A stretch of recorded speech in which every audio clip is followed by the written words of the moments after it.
ಭೀಮ್ ಅಮಾವಾಸ್ಯೆ ಅಥವಾ ಜ್ಯೋತಿರ್ಭೀಮೇಶ್ವರ ವ್ರತ. ಈ ವ್ರತ ಯಾವಾಗ ಆರಂಭವಾಗ್ತಿದೆ, ಅದೇ ರೀತಿ ಯಾವಾಗ ಮುಕ್ತಾಯ ಆಗ್ತಿದೆ, ಈ ವ್ರತವನ್ನು ಯಾಕೆ ನಾವು ಆಚರಿಸಬೇಕು, ಇದನ್ನೆಲ್ಲ ಈ ವಿಡಿಯೋದಲ್ಲಿ ತಿಳಿಸ್ಕೊಡ್ತಾ ಇದ್ದೀನಿ. ಹಾಗಿದ್ರೆ ಯಾಕೆ ತಡ, ಬನ್ನಿ ವಿಡಿಯೋನ ಸ್ಟಾರ್ಟ್ ಮಾಡೋಣ. ಈ ಭೀಮ್ ಅಮಾವಾಸ್ಯೆ ಅಥವಾ ಈ ವ್ರತನ ಎಲ್ಲ ಮದುವೆ ಆಗಿರೋ ಹೆಣ್ಮಕ್ಳುಗಳು ಆಚರಿಸ್ತಾರೆ. ಅಂದರೆ ತನ್ನ ಗಂಡನ ಪಾದ ಪೂಜೆ ಮಾಡೋದ್ರ ಮುಖಾಂತರ ತನ್ನ ಗಂಡನ ಆಯುಷು, ಅಭಿವೃದ್ಧಿ ಎಲ್ಲದೂ ಒಳ್ಳೆಯದಾಗಲಿ, ಎಲ್ಲದೂ ಅವ್ರಿಗೆ ಸಿಗಲಿ ಅನ್ನೋ ಕಾರಣಕ್ಕೋಸ್ಕರ ಈ ವ್ರತನ ಅವರು ಆಚರಿಸ್ತಾರೆ. ಹಾಗಿದ್ರೆ ಈ ಭೀಮ್ ಅಮಾವಾಸ್ಯೆ ವ್ರತ ಯಾವಾಗ ಸ್ಟಾರ್ಟ್ ಆಗ್ತಿದೆ ಅಂತ ನಾವು ನೋಡೋದಾದರೆ ಆಗಸ್ಟ್ 12ನೇ ತಾರೀಕು ಅಂದರೆ ಬುಧವಾರ ಬೆಳಗ್ಗೆನೇ ಸ್ಟಾರ್ಟ್ ಆಗ್ತಿದೆ. ಬೆಳಗ್ಗೆ 1:55 ಸ್ಟಾರ್ಟ್ ಆಗಿ ಅದೇ ದಿನ ರಾತ್ರಿ 11:08 ಮುಕ್ತಾಯವಾಗ್ತಿದೆ. ಇಲ್ಲಿ ಯಾವುದೇ ರೀತಿ ಕನ್ಫ್ಯೂಷನ್ಸ್ಗಳಿಲ್ಲ. ಅಂದರೆ ನೀವು ಕೆಲವೊಂದು ಸಲ ನೋಡಿರ್ಬೋದು, ಅಮಾವಾಸ್ಯೆಗಳು 2 ದಿನ ಬಂದಿರುತ್ತೆ. ಅಂದರೆ ಹಿಂದಿನ ದಿನ ಸ್ಟಾರ್ಟ್ ಆಗಿ ನಾಳೆ ಸಂಜೆ ಮುಗಿಯೋ ಥರ ಬಂದಿರುತ್ತೆ. ಆದರೆ ಈ ಅಮಾವಾಸ್ಯೆ ಆ ಥರ ಬಂದಿಲ್ಲ. ಇದು ನೀಟಾಗಿ ಇಡೀ ಒಂದು ದಿನವೇ ಆವರಿಸ್ಕೊಂಡಿದೆ. ಅಂದರೆ ಬೆಳಗ್ಗೆ ಸ್ಟಾರ್ಟಾಗಿ ನೀಟಾಗಿ ರಾತ್ರಿ ಮುಕ್ತಾಯವಾಗ್ತಿದೆ. ಹಾಗಾಗಿ ನೀವು ಇಡೀ ದಿನದಲ್ಲಿ ನೀವು ಯಾವಾಗ ಬೇಕಾದರೂ ಪೂಜೆನ ಮಾಡ್ಬೋದು. ಬೆಳಗ್ಗೆನಾದರೂ ಸಹ ನೀವು ಪೂಜೆ ಮಾಡ್ಬೋದು, ಇಲ್ಲ ಸಂಜೆ ಕೂಡ ನೀವು ಪೂಜೆನ ಮಾಡ್ಬೋದು.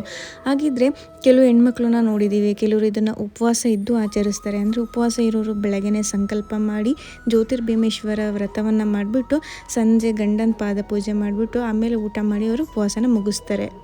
ಅದೇ ರೀತಿ ನೀವು ಈ ವ್ರತನ ಮಾಡೋಕ್ಕೆ ಉಪವಾಸನೇ ಮಾಡಬೇಕು ಅಂತ ಏನಿಲ್ಲ. ನೀಟಾಗಿ ಮನಸ್ಸಲ್ಲಿ ಸಂಕಲ್ಪನ ಮಾಡಿಕೊಂಡು ಶಿವ ಪಾರ್ವತಿನ ನೀಟಾಗಿ ಭಕ್ತಿಯಿಂದ ಬೇಡ್ಕೊಂಡು ಸಂಜೆ ಗಂಡನ ಪಾದ ಪೂಜೆ ಮಾಡೋದ್ರಿಂದ ಒಳ್ಳೆಯದಾಗ್ತದೆ. ಯಾಕಂದರೆ ಎಲ್ಲರ ಕೈಲೂ ಉಪವಾಸ ಮಾಡೋಕ್ಕಾಗಲ್ಲ. ಸ್ವಲ್ಪ ಜನ ಉಪವಾಸ ಮಾಡ್ತಾರೆ, ಸ್ವಲ್ಪ ಜನ ಉಪವಾಸ ಮಾಡಲ್ಲ. ಆದರೆ ಇಲ್ಲಿ ಏನು ಮುಖ್ಯ ಅಂತ ಹೇಳಿದರೆ ನೀಟಾಗಿ ಭಕ್ತಿ ಶ್ರದ್ಧೆಯಿಂದ ಯಾರು ಪೂಜೆ ಮಾಡ್ತಾರೋ ಅವರಿಗೆ ತುಂಬ ಒಳ್ಳೆಯದಾಗ್ತದೆ. ಅದೇ ರೀತಿ ಕನ್ಯೆಯರು ಅಂದರೆ ಮದುವೆ ಆಗದಿರೋ ಹೆಣ್ಮಕ್ಳು ಸಹ ಈ ಪೂಜೆನ ಮಾಡ್ಬೋದು. ಅಂದರೆ ಅವರಿಗೆ ಒಳ್ಳೆಯ ಗಂಡ ಸಿಗಲಿ ಅಂತ, ಭೀಮ್ನಂಥ ಗಂಡ ಸಿಗಲಿ ಅನ್ನೋ ಕಾರಣಕ್ಕೋಸ್ಕರ ಈ ವ್ರತವನ್ನು ಅವರು ಕೂಡ ಆಚರಣೆ ಮಾಡ್ಬೋದು. ಇನ್ನು ಗರ್ಭಿಣಿಯರು ಈ ವ್ರತನ ಆಚರಣೆ ಮಾಡ್ಬೋದು ಅಂತ ನೀವು ಕೇಳಿದರೆ ಖಂಡಿತವಾಗ್ಲೂ ಮಾಡ್ಬೋದು. ಅಂದರೆ ಯಾರಿಗೆಲ್ಲ ದಿನ ಹತ್ರ ಬಂದಿರುತ್ತೋ, ಅಂದರೆ 7 ತಿಂಗಳು, 8 ತಿಂಗಳು, 9 ತಿಂಗಳಾಗಿರುತ್ತೋ ಅವರೆಲ್ಲ ಮಾಡದೇ ಇದ್ರೇ ತುಂಬ ಒಳ್ಳೆಯದು. ಯಾಕಂದರೆ ಕೆಲವರಿಗೆ ಕುತ್ಕೊಳ್ಳೋಕ್ಕಾಗ್ತಿರಲ್ಲ, ರಿಸ್ಕಿ ಅನ್ನಿಸ್ತಿರುತ್ತೆ. ಯಾರಿಗೆಲ್ಲ ಆಗುತ್ತೋ ಅಥವಾ ರಿಸ್ಕಿ ಫೀಲ್ ಆಗ್ತಿರಲ್ವೋ ಅವ್ರು ಕೂಡ ಇದನ್ನು ಮಾಡ್ಬೋದು. ಬಟ್ ಯಾರಿಗೆಲ್ಲ ಕಷ್ಟ ಆಗ್ತಿರುತ್ತೋ ಅವರು ಮಾಡಲಿಲ್ಲ ಅಂದರೂ ಕೂಡ ನಡೆಯುತ್ತೆ. ನೀಟಾಗಿ ದೇವ್ರನ್ನ ಬೇಡ್ಕೊಂಡ್ರೆ ಸಾಕು. ಯಾಕಂದರೆ ಆರೋಗ್ಯನೇ ತುಂಬ ಇಂಪಾರ್ಟೆಂಟ್ ಆಗುತ್ತೆ. ನೀವು ಆರೋಗ್ಯವಾಗಿದ್ರೇ ಯಾವ ಪೂಜೆ ಬೇಕಾದರೂ ಸಹ ನೀವು ಮಾಡೋಕ್ಕಾಗೋದು. ಸೊ ನಾನು ಆರೋಗ್ಯವಾಗಿದ್ದೀನಿ ಅಂತ ನಿಮಗೆ ಅನಿಸಿದರೆ ಖಂಡಿತವಾಗ್ಲೂ ಕೂಡ ನೀವು ಈ ಪೂಜೆನ ಮಾಡ್ಬೋದು. ಇದರಿಂದ ನಿಮಗೂ ಕೂಡ ಒಳ್ಳೆಯದಾಗ್ತದೆ, ನಿಮ್ಮ ಗಂಡಂದಿರಿಗೂ ಸಹ ತುಂಬ ಒಳ್ಳೆಯದಾಗ್ತದೆ.